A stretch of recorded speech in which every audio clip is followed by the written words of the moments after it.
Okay, so here is our unstretched data of the Heart Nebula in Photoshop CS5. Let's make a curves transformation on this data.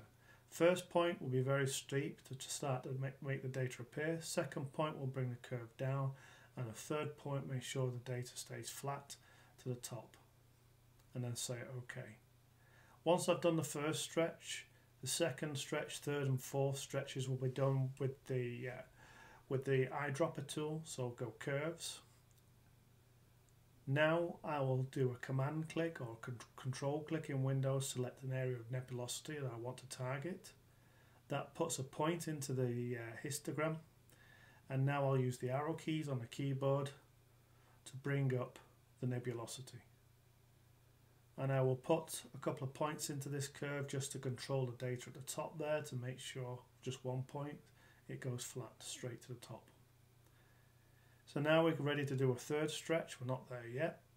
So curves again, and again command or control click with the eyedropper tool brings that dot, tells you exactly where the data is in the histogram, and now start stretching precisely with the keyboard. And this time the stretch will get less and less as the data is revealed. But you'll also notice a gap appearing there on the left side between the data, the histogram where the data is, and where this tool is stretching from. So we're going to use the levels to fix this now, because the black point has become too high. You need to be very careful when adjusting the black point, so be very careful with levels. We're only going to take the black point and we're going to move it up to the data. And there you can see that we're getting a much better image already, but don't overdo this.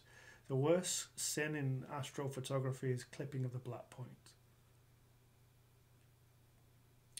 Let's do another curves.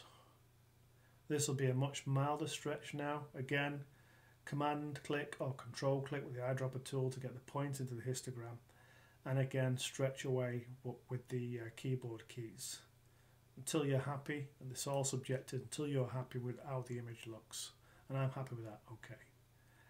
Now I'm going to go back and again check the black point with levels, and you can see it's moved away, so we're just going to bring it up again, but don't clip the data. That means do not go into the data itself just before the data is good enough.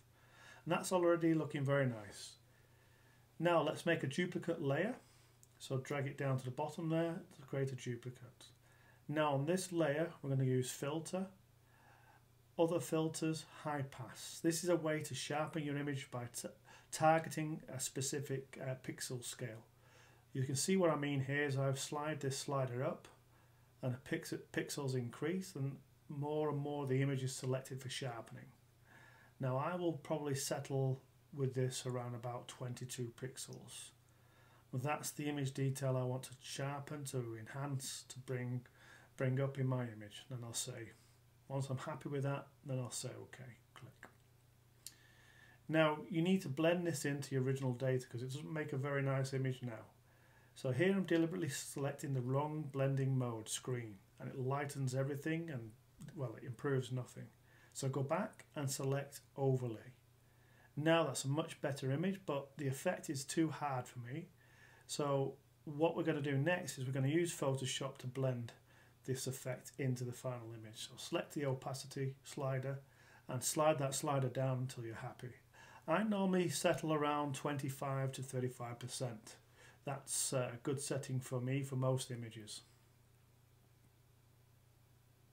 Okay.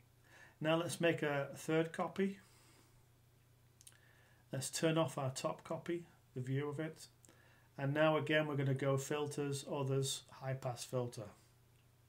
This time we're going to look at the lower pixel scale of about 5 pixels to enhance the fine details in the Heart Nebula. And again we're going to select the overlay mode, and we're going to adjust the opacity to soften the effect on the image. Essentially, we don't want our images to look over-processed. That's not the goal. We want them to look natural and to look the best they can. Now we'll turn on both layers, and you'll see the improvement that's made to the image. I believe that's a big improvement and gives it more of a 3D look and feel. So we zoom in, and we can turn on and off the top large image scale layer the 22 pixels, and there you can see how it affects both the light areas of the nebulosity and the dark areas of the nebulosity to give a better image.